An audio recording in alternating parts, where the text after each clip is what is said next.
Bonjour, Guillaume, Ma vie, ma planète. On continue le décryptage du projet de la Promenade des Bains et notamment des enquêtes publiques. Aujourd'hui, on va se consacrer sur les îlots de chaleur, notamment une des promesses de ce pourquoi on nous vante la Promenade des Bains, qui est un grand projet de végétalisation capable de résister à la chaleur. Alors, on ne va pas se baser sur cette vidéo sur la capacité de la végétalisation à se résister à la chaleur. Vous verrez ça dans une autre vidéo. Là, on va plus se focaliser sur pourquoi c'est important de lutter, de résister à la chaleur et notamment de lutter contre les îlots de chaleur. Les îlots de chaleur, que vous pouvez retrouver plusieurs fois ce terme dans l'enquête. En fait, et ça a été marqué, donc là, on commence directement par l'avis de l'autorité de l'environnement. Effectivement, ce que dit l'autorité de l'environnement, c'est que y a une promesse. Voilà, le projet de requalification de la promenade des Bains vise à réduire la paralysation des sols, en particulier par la plantation de nombreux arbres, dans le cadre d'un projet global de coulée verte littorale.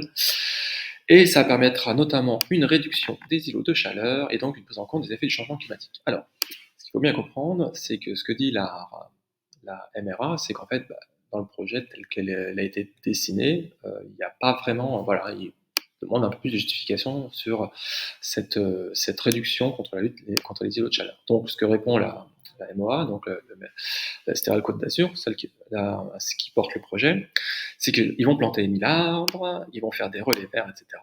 Et donc, ils vont faire des blocs, des petites jardinières autour des arbres qui vont planter, des 1000 arbres qui vont planter.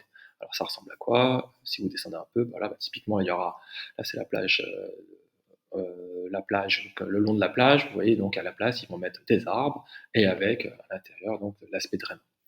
Ok, tout cela est bel et bon, on voit un peu plus du vert là, voilà, vert c'est ce qu'ils vont faire avec la végétation. Donc comme je disais, tout cela est bel et bon, c'est effectivement c'est important de lutter contre les îlots de chaleur. Pourquoi?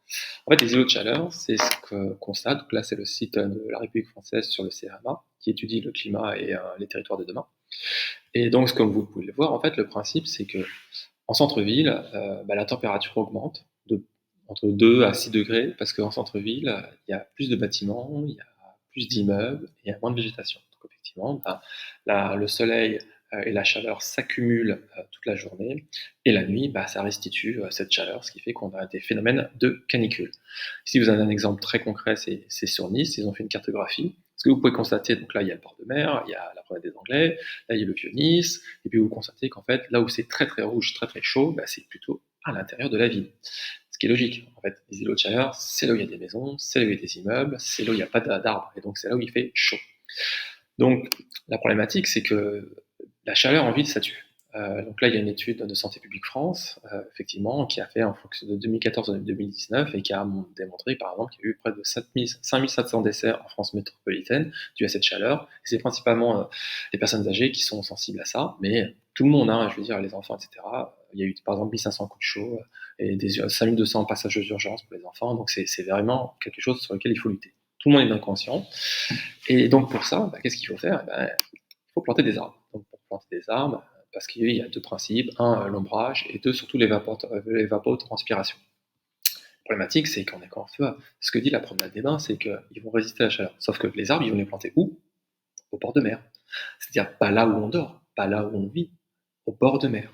Donc au bord de mer, qui a naturellement une ventilation du fait que c'est proche de la mer.